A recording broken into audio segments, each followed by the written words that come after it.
तो तुम्हारा बजर्ग के 42nd पार्ट में स्वागत है। और आज हम कवर करेंगे चैप्टर 308 से 331 तक, यानी कि 24 चैप्टर्स। तो आराम से बैठिए, देखिए और मजे लीजिए। और हाँ, उसके साथ साथ मेरे डिस्कॉर्ड चैनल को जाकर ज्वाइन भी करो, लिंक डिस्क्रिप्शन में। यारे रीकैप। तो इसके पिछले पार्ट में हमने देखा कि गॉड एंड और अपोस्टल्स के बीच एक महायुद्ध होता है, जिसके लिए गणेश का अपनी सारी आर्मी को सूख कर एक विशाल रूप धारण कर लेता है और ग्रिफिथ स्कल नाइट की तलवार के वार को यूज करके गणेश की बॉडी को खत्म कर देता है, जिसके बाद उसमें से ऐसी रोशनी निकलती है जो कि पूरी दुनिया में फैल जाती है। अब इसकी वजह से फिजिकल और एस्ट्रल वर्ल्ड दोनों मिल चुके हैं और अब तबाही। Beginning of Fantasia arc.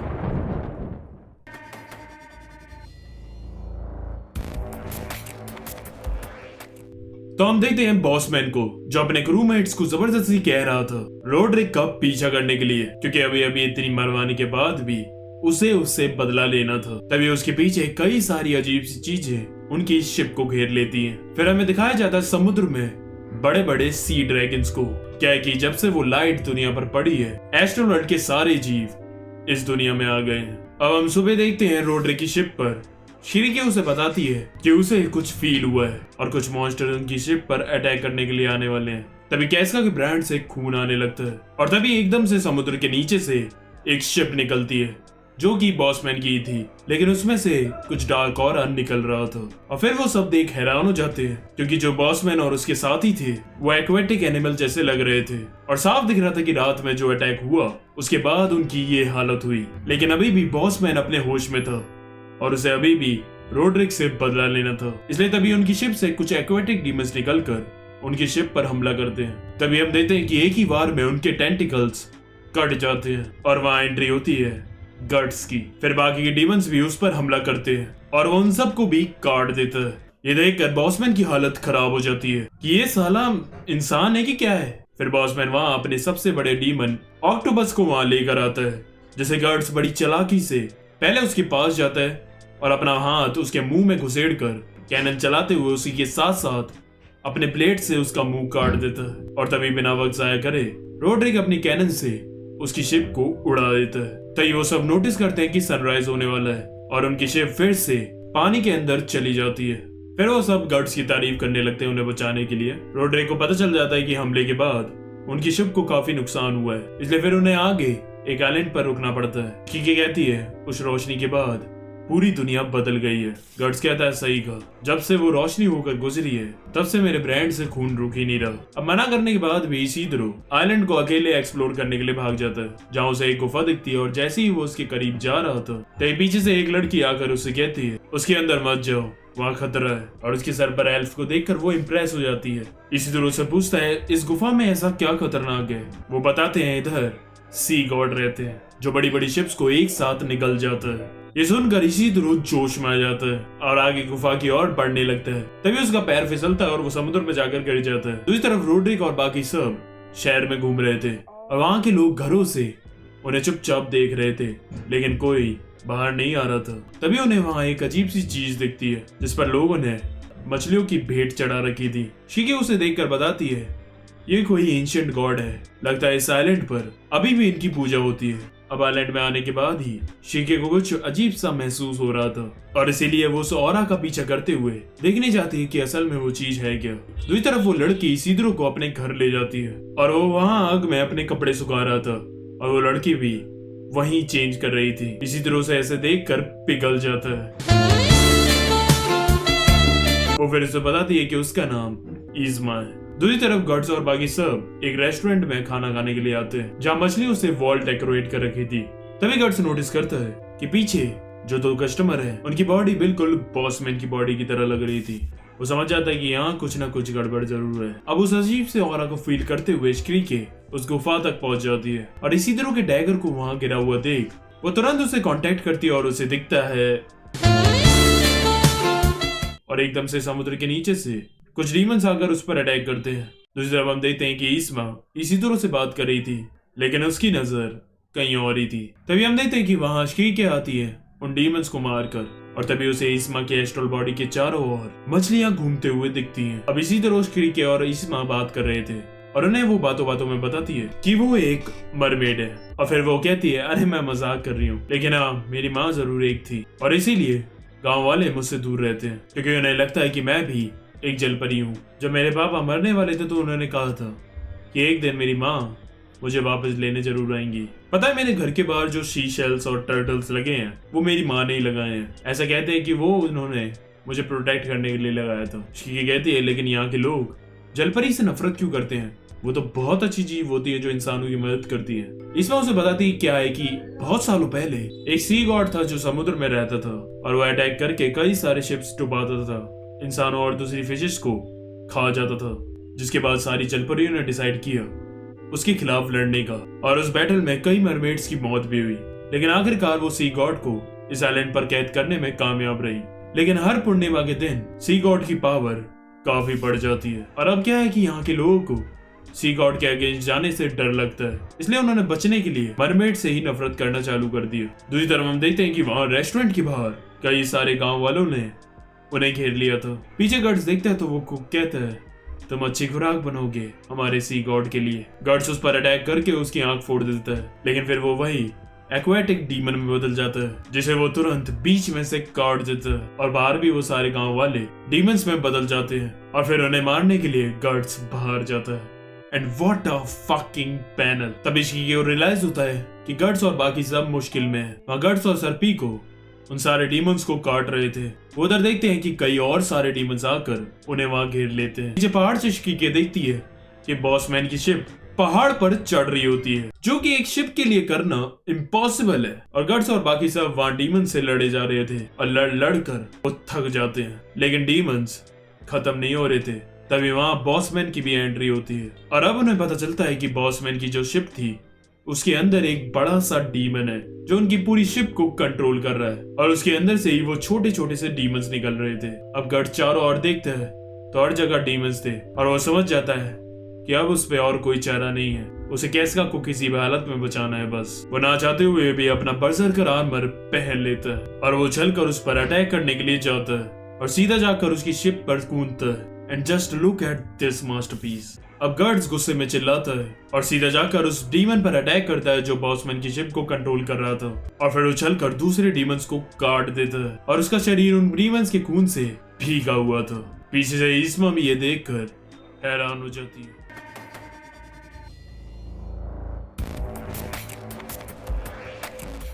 तभी वहाँ ईस्मा दो बच्चों की परछाइयां देखती है और उन्हें बचाने के लिए वहां जाती है, लेकिन वो भी डीमंस बन चुके थे। पीछे से इसी आकर उन्हें मार देता है और ईस्मा को बचा लेता है और फिर ईस्मा को रियलाइज होता है कि अब वो अपने गांव में अकेली इंसान बची है। वो कहती है जो मेरी माँ ने मेरे घर के बाहर चार्म्स लगाए थे उन्हीं ने मुझे अभी तक प्रोटेक्ट करके रखा है, वरना मैं भी इन सब की तरह डीमन बन जाती। अब ये इसीदरो को उसकी बॉडी प्रोटेक्ट करने के लिए कहती है और वो अपनी एस्ट्रल बॉडी का रूप लेकर वो सीधा जाती है गर्ड्स के पास, लेकिन इस बार गर्ड्स का बर्सर्कर आर्मर उसे धक्का देता है और वो वापस अपनी बॉडी में जाती है। शिकी कहती है इस वक्त उसके आर्मर की ताकत और ज्यादा बढ़ गई है, इसलिए अब मैं उसके अंदर नहीं जा सकती। और अब गर्ड्स बेकाबू होकर अपने मुंह से उन डीमंस को काट कर चीर रहा होता है और पीछे ये दृश्य देखकर सब हैरान थे कि अब गर्ड्स पूरा एक मॉन्स्टर बन चुका है। अभी कैस का कुछ महसूस होता है और वो दूसरी तरफ भागने लगती है। फेडनेस उसे पीछे रोकने के लिए जाती है। वहां आगे एक बच्चा होता है जिसे कैस का डीमन से बचा लेती है और फिर गर्ड्स आकर उस डीमन को चीर देता है। अब फेयरनेस को पास जाने में डर लग रहा था क्योंकि गर्ड्स अभी भी बेकाबू था। सरपीक और शी के सब वहां आ जाते हैं। गर्ड्स को बस उन सब की शैडोज दिख रही थी। तभी वो देखता है कि कैस्का के पास एक रोशनी थी और ये वही स्पिरिट थी जिसने उसे पहले रोका था। वो गर्ड्स को छूता है जिसके बाद उसके सबके चेहरे दिखने लगते हैं और अब गर्ड्स अपने आर्मर को रेजिस्ट करता है और शी के भी रिस्क लेकर आकर गर्ड्स के ऊपर कूद जाती है और मंत्र पढ़कर उसे कंट्रोल करने की कोशिश करती है और फिर वो जैसे तैसे अपने आर्मर से बाहर आ जाता है। तभी वो देखते हैं कि कैस्का ने जिसे बचाया था वो वही बचा था जो उन्हें पहले आइलैंड पर मिला था। गर्ड्स को रियलाइज हो जाता है कि वो स्पिरिट यही बचा था। रोड्रिक कहता है अब हमें यहाँ से निकलना चाहिए। गर्ड्स कहता है नहीं, मुझे इस डीमन को जड़ से खत्म करना है। रोड्रिक कहता है लेकिन उतने टाइम में हमारी शिप को अगर किसी ने तबाह कर दिया तो हम हमेशा के लिए यहीं फंस जाएंगे। शिकी कहती है उसका हल है मेरे पास, चलो सबके सब जल्दी इस शिप पर। अब वो शिप पर पहुंचकर फेयरनेस के साथ एक मैजिक स्पेल कास्ट करती है और फिर फेयरनेस उनके 3 स्पिरिट गॉड्स को बुलाती है, आग, पानी और हवा, और उनकी बॉडी शिप के आसपास आ जाती है। फेयरनेस भी खुद देखकर हैरान हो जाती है कि उसने उन्हें समन करा है। शीकी कहती है, अब तुम्हारी जिम्मेदारी है इस शिप को प्रोटेक्ट करने की, ये स्पिरिट गॉड तुम्हारी मदद करेंगे। अब शीकी गट्स के ऊपर चढ़ जाती है। गट्स अपना बजरकर आर्मर चढ़ाता है और शीकी अपनी एस्ट्रल बॉडी से उसकी बॉडी को बेकाबू होने से रोकती है। अब गट्स पर अपने आर्मर का पूरा कंट्रोल था और वो अब जंप मारकर वहां से निकलते हुए सीधा उस गुफा में जाता है जहाँ सी गॉड है। वो वहां देखता है कि सारे के सारे डीमंस उनका पहले से वहां इंतजार कर रहे थे, बॉसमैन भी। तभी उनकी नजर जाती है सी गॉड पर, जिसे वो देख हैरान हो जाते हैं क्योंकि वो बहुत ज्यादा विशाल था और उसके टेंटिकल्स हर तरफ फैले हुए थे। गट्स कहता है सी गॉड को हराने के लिए मुझे इसके मुंह के अंदर जाना होगा। बॉसमैन उस पर अटैक करने के लिए आता है, लेकिन वो उसे डॉज करते हुए उसके ऊपर से निकल जाता है और तेजी से भागता हुआ सीधा सी गॉड के मुंह में घुस जाता है। ये देखकर बॉसमैन जोर जोर से हंसने लगता है और कहता है ये कितना बेवकूफ है, सीधा मरने के लिए उसके मुंह में चला गया। अब मैं रोड्रिक से अपना बदला आराम से ले सकता हूँ। अब गार्ड्स उसके मुंह के अंदर देखता है तो वहाँ कई सारी शिप्स पड़ी हुई थी जिन्हें भी अभी तक उसने खाया था। तभी उन्हें कुछ आवाजें सुनाई दे रही थी। गार्ड्स कहता है ये आवाज उसके पल्स की है जो उसके दिल से आ रही है, चाहे ये कितना भी बड़ा हो, लेकिन दिल पर वार करने पर अच्छे की हालत खराब हो जाती है। और फिर गार्ड्स शिप्स पर जंप करते हुए आगे बढ़ने लगता है और श्री के अपने मैजिक से महसूस करते हुए उसे रास्ता बता रही थी कि उसका दिल किस तरफ को है। तभी वहां कुछ पैरासाइट डीमंस आ जाते हैं जो सी गॉड के स्टमक को प्रोटेक्ट कर रहे थे। दूसरी तरफ बाहर बॉसमैन अपनी शिप लेकर रोड्रिक की शिप पर अटैक करने के लिए आ जाता है। वीडियो अच्छी लग रही हो तो लाइक करना और शेयर भी। डिस्क्रिप्शन में मेरे शॉर्ट वीडियोस के लिंक है, जाकर फॉलो करो।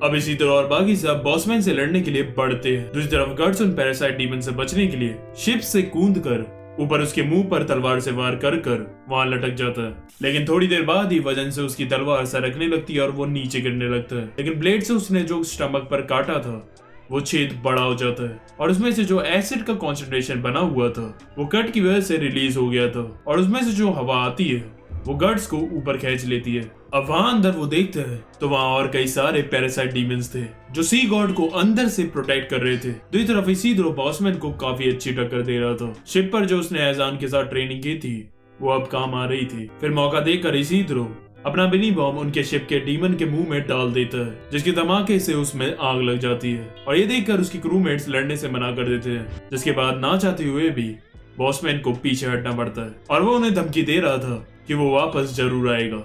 अब अंदर हम देखते हैं तो गार्ड्स आखिरकार सी गॉड के दिल के पास पहुंच ही जाता है, लेकिन तभी सी गॉड हिलने लगता है और बाहर वो सब देखते हैं तो उस आइलैंड की चट्टानें बुरी तरह कांप रही थी और फिर उसे तोड़ते हुए उसमें से सी गॉड अपना शरीर आजाद करके बाहर निकल आता है और उसकी ताकत भी बढ़ गई थी क्योंकि आज पूर्णिमा की रात थी और अंदर भी कई सारे पैरासाइट डीमंस सी गॉड के दिल और गार्ड्स के बीच खड़े हो जाते हैं। सी गॉड की ये फॉर्म देखकर डर के मारे बॉसमैन और उसके साथ ही अपनी डीमन फॉर्म ले लेते हैं और अपने टेंटिकल से सी गॉड उनकी शिप को उड़ा लेता है। अंदर गार्ड्स उन सारे पैरासाइट डीमंस को काट रहा था और उन्हें चीरता हुआ आगे बढ़े जा रहा था उसके दिल पर अटैक करने के लिए, लेकिन तभी चारों ओर से डीमन आकर उसे जकड़ लेते हैं। बाहर सी गॉड के आने से पूरे समुद्र में लहर बन जाती है, जिसकी वजह से उनकी शिप भी इम्बैलेंस हो जाती है और उसमें गलती से इसी तरह पानी में गिर जाता है, जिसे बचाने के लिए फिर ईस्मा पानी में कूदती है और तभी उसे कुछ आवाजें सुनाई देती हैं और वो उसे कह रही थी अपना असली नाम लो, और तभी उसे अपना असली नाम सुनाई देता है और जैसे ही वो उसे पुकारती है वो एक जलपरी में ट्रांसफॉर्म हो जाती है और इसका ये ट्रांसफॉर्मेशन देखकर इसी तरह की बढ़ जाती है। अब जैसे ही वो ऊपर आती है शिप पर सब ईस्मा को देखकर चौंक जाते हैं और फिर खुद ईस्मा नोटिस करती है कि वो सच में एक जलपरी बन गई और वो उछलने लगती है। बताती है कि उसे समुद्र में कुछ आवाजें सुनाई दी थी जिसने उसे उसका असली नाम बताया। उसके बाद ही वो ऐसे ट्रांसफॉर्म हो पाई। फीमेल एल्फ उससे आकर कहती है किसी को भी अपना नाम बताना, क्योंकि अगर उन्हें तुम्हारा नाम पता चल गया तो वो तुम्हें कंट्रोल कर सकते हैं। पर सही बताऊं तो मैं भी खुद भूल गई कि मेरा असली नाम क्या था। तभी वो देखते हैं तो समुद्र के नीचे कई सारी जलपरियों का झुंड वहां आ जाता है सी गॉड से लड़ने के लिए। अंदर गार्ड्स उन सारे डीमंस के चंगुल से निकलकर उन्हें चीरता हुआ सी गॉड के दिल पर वार करने के लिए बढ़ता है, लेकिन तभी अंदर सी गॉड उस पर एक शॉक वेव से हमला करता है और उस शॉक से गट्स के लग जाते हैं। लाइक रोबलुची अटैक, साइदाइरिन रोकुगन। साइदाइरिन रोकुगन। दूसरी तरफ हम देखते हैं ईस्मा पानी में कूद जाती है अपनी साथी जलपरियों की मदद करने के लिए, और इशितरो के कहने पर रोड्रिक भी उनकी मदद करने के लिए अपना शिप सी गॉड की तरफ बढ़ाता है। फट तो उसकी भी रही है। पानी के अंदर कई सारे सी डीमंस थे जो ईस्मा को घेर लेते हैं। तभी एक शॉक वेव आती है जो उन डीमंस को झंझोड़ कर रख देती है, और एक जलपरी आकर उसे वहां से निकाल लेती है। और वो और कोई नहीं, ईस्मा की माँ थी, और वो उसे बताती है कि हम जलपरियां गाकर शॉक वेव प्रोड्यूस कर सकती है, और यही हमारा वेपन है। अंदर गर्ड्स श्रीके से पूछता है उसका हार्ट किस तरफ है। श्रीके को पता चलता है कि अब गर्ड्स को ना ही दिख रहा है और ना ही कुछ सुनाई दे रहा है सही से। तभी एक और शॉक वेव आती है जो उसकी फाड़ देती है। श्रीके को उसे कहती है बस कुछ कदम और गर्ड्स, हम बस पहुंच ही गए। गर्ड्स अपनी पूरी दम लगाकर खड़ा होकर आगे बढ़ता है, लेकिन फिर एक और शॉक वेव आती है और उसका काम तमाम कर देती है। अब गर्ड्स अपने इनर डीमन से कहते हैं तुम तो बहुत ज्यादा जोश में रहते हो ना, क्यों निकल गई हवा? दम है तो अब खड़ा हो ना, खड़ा हो, चीर।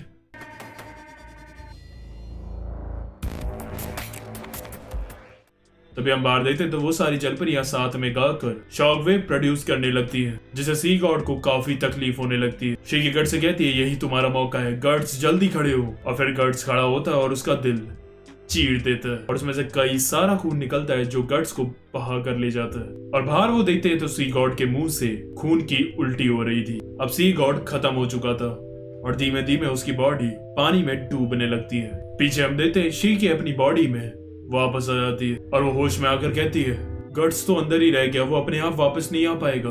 उसी शरीर में अभी बिल्कुल भी ताकत नहीं है और वो अभी भी सी गॉड की बॉडी के अंदर ही है। हम देखते हैं गर्ड्स होश में आ जाता है और उसका आर्मर उससे हट गया था। वो देखता है कि अभी भी वो सी गॉड के शरीर में ही पड़ा हुआ है। अब वो उसे चीर कर बाहर निकलने की सोचता है कि तभी वहां से खून बहने लगता है जो उसे डुबाने लगता है। गर्ड्स को लगता है कि क्या ये मेरा अंत है।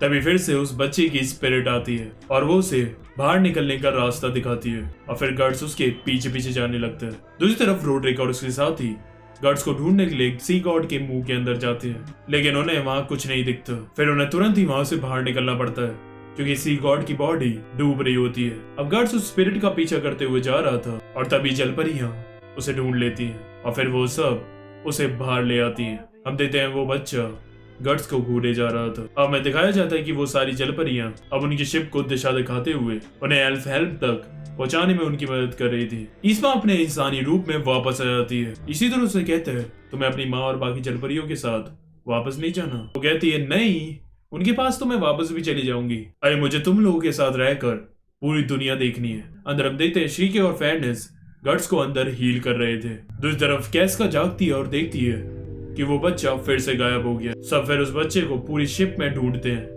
लेकिन वो उन्हें कहीं नहीं मिलता। श्रीकी कहती है देखकर साफ साबित होता है कि वो कोई मामूली बच्चा नहीं है। वो अभी तक हमें दोनों बार पूर्णमासी के दिन ही मिला है। वैसे मैंने सुना था कि कुछ एल्फ के पास अनोखी पावर्स होती हैं और ये भी हो सकता है कि वो बच्चा शायद खुद एल्फ की किंग हैना फुबुकुफु हो, जो मैं बचाकर रास्ता दिखा रही हूँ एल्फ हेल्प तक पहुँचाने का। गर्ड्स लेटा हुआ था और सोच रहा था कि बस एक बार हम लैंड ऑफ एल्फ पहुंच जाएं और मेरी पुरानी कैस्का वापस आ जाए। उसके बाद मैं अपनी फाइनल प्रॉब्लम ग्रिफिथ को जड़ से खत्म करके अपनी इस जर्नी को एंड कर सकता हूँ। तभी गार्ड्स खिड़की से बाहर देखता है तो उसे मून पर कुछ लाइनें दिख रही थी जो कि असल में वो ट्री ऑफ लाइट था जो गणेशका को मारने से बन गया था। और फिर वो उसके अंदर चला जाता है और उसमें आगे बढ़ने लगता है और दूर से देखने में ऐसा लग रहा था कि टूटता तारा जा रहा है। What a creative panel. अब अगले चैप्टर में हमें दिखाया जाता है गर्ड्स का पास्ट, जो कि मेरे लिए बहुत शॉकिंग था क्योंकि हमें कहीं शुरू में दिखाया था उसका पास्ट और अब इतने सारे चैप्टर्स के बाद हमें उसके कुछ पास्ट के मोमेंट्स दिखाए जा रहे हैं। तो हमें टीनेजर गर्ड्स दिखाया जाता है उसी टाइम के बीच का जब वो गाम्बिनो को मारकर भाग गया था और अभी तक वो ग्रिफिथ से नहीं मिला है। हम देखते हैं कि कुछ सोल्जर्स ने उसे बाकी बंदियों के साथ उसे भी पकड़ रखा है और उसे वो उनके कैसल तक ले जा रहे हैं। तभी वहाँ एक बंदा होता है जैसे गर्ड्स के ऊपर तरस आ रहा था और वो उसे भागने में वहाँ मदद करता है और चाबी से उसके लॉक को खोल देता है। वो कहता है तुम्हारे पास टाइम है, तुम यहाँ ढलान से भाग जाओ। अगर तुम एक बार कैसल में पहुंच गए तो यहाँ से भाग नहीं पाओगे। गर्ड्स जाते हुए उसे कहता है मैं आपको बचाने जरूर वापस आऊंगा और फिर वो वहाँ से भागने लगता है। लेकिन गर्ड्स पहले से ही काफी घायल था और वो सोल्जर उस पर हमला करके उसे पकड़ ही लेते हैं और इतने इस डिस्ट्रैक्शन का फायदा उठाकर वो सोल्जर जिसने उसकी भागने में मदद की थी वो अपना हाथ डिसलोकेट करके वहां से भाग जाता है और फिर गार्ड्स को समझ में आता है कि उस बंदे ने उसे पागल बनाकर उसका इस्तेमाल किया। वो सोल्जर्स उसे कैसल में लाकर कालकोठरी में बंद कर देते हैं। वहाँ काफी ठंड थी। वो वहाँ पड़ी घास से उड़कर लेट जाता है। तभी उसे वहाँ एक चूहा दिखता है जिसे वो तुरंत पकड़कर अपने मुंह से चीर कर उसका खून पी लेता है, क्योंकि वो भूख के मारे मरना नहीं चाहता था। तभी सामने उसे एक फूल दिखता है जिसके पीछे एक एल्फ खड़ी थी, लेकिन उसे लग रहा था कि उसका ये वहम है। थोड़ी देर बाद वहाँ राजा आता है और उसे कहता है, कल मरने के लिए तैयार रहना, तुम्हारा कल मेरे बेटे से मुकाबला है। तुम्हें मारकर उसका बैटल में आत्मविश्वास बढ़ेगा, और इसीलिए वो गार्ड्स को खाना भी नहीं देते ताकि वो कमजोरी रहे। और राजा को भी विश्वास था कि उसका बेटा इतने कमजोर और घायल लड़के को आराम से मार देगा। अब उनके जाने के बाद वो एल्फ आता है और गार्ड्स को उठाता है और उसे बताता है कि उसका नाम कीच है। वो उसे उसका शुक्रिया अदा करता है क्योंकि उसने उस चूहे को मारकर उसकी जान बचाई। फिर वो अपनी पावर से उसे घर मार देने लगती है और वो अपनी फ्लावर की पत्तियां तोड़कर उसके घाव हील करने लगती है। वो उससे पूछती है, क्या तुम तो मुझे छोड़कर नहीं जाओगे ना, जैसे दूसरे कैदी यहाँ पर आकर मुझे छोड़कर चले गए। गार्ड्स उसका मुंह पकड़कर कहता है, that's a cute moment. I mean बजग में ऐसे मोमेंट ना के बराबर ही आते हैं, तो इसलिए जितने भी आ रहे हैं उन्हें एंजॉय करो। गार्ड्स कहता है, तुम्हें और तुम्हारे फूल मैं अपने साथ बाहर ले जाऊंगा। बाहर ही मैंने पहाड़ पर ऐसे और फूल्स देखे हैं, शायद तुम्हें वहां अपने साथी में मिल जाए। वो खुश हो जाती है और उसे हील करने लगती है। अब गार्ड्स आराम से सो कर उठता है। वो देखता है कि उसका शरीर पूरा ठीक हो चुका है, लेकिन अब उधर उसे कीच नहीं दिख रही थी। उसे दिखता है कि उसने अपने फूल के सारी पत्तियां उसे हील करने में यूज कर दी। गार्ड्स को अब बुरा लग रहा था कि वो उसकी वजह से गायब हो गई। फिर सोल्जर्स उसे लड़ाई के लिए लेने आते हैं। वो उसका फूल उठाकर वहां से निकलता है। हम देखते हैं कि राजा के बेटे ने एक फुल पैक आर्मर पहन रखा था और गार्ड्स को उन्होंने जानबूझकर घिसी हुई तलवार दे रखी थी। गार्ड्स उस पर हमला करता है, लेकिन उस घिसी हुई तलवार से उसके आर्मर पर खरोच भी नहीं आती। वो उस पर वार कर उसे पीछे ढकेल देता है। तभी गार्ड्स को गाम्बीनो की बात याद आती है। उसने उसे बताया था कि ऐसे फुल पैक्ड आर्मर वाले अमीर जादू को कैसे हराया जाता है। और फिर वो दिमाग लगाता है और जाकर उसके आर्म के ग्लव्स के अंदर तलवार से उसका हाथ काट देता है और उसकी एक आंख भी फोड़ देता है। और फिर उसे हॉस्टेज बना लेता है और उनसे कहता है दरवाजा खोलने को। तभी वहाँ दूसरी आर्मी की रेड हो जाती है। गार्ड्स देखता है कि वही सोल्जर जिसने उसे फंसाया था। वो कहता है, शुक्रिया तुम्हारा, तुम्हारी मदद से मैं इधर रेड कर पाया। क्या है ना, मैं जानबूझकर उनका बंदी बना था ताकि उनकी लोकेशन जान सकूं, और फिर मैं तुम्हारी मदद से भाग पाया।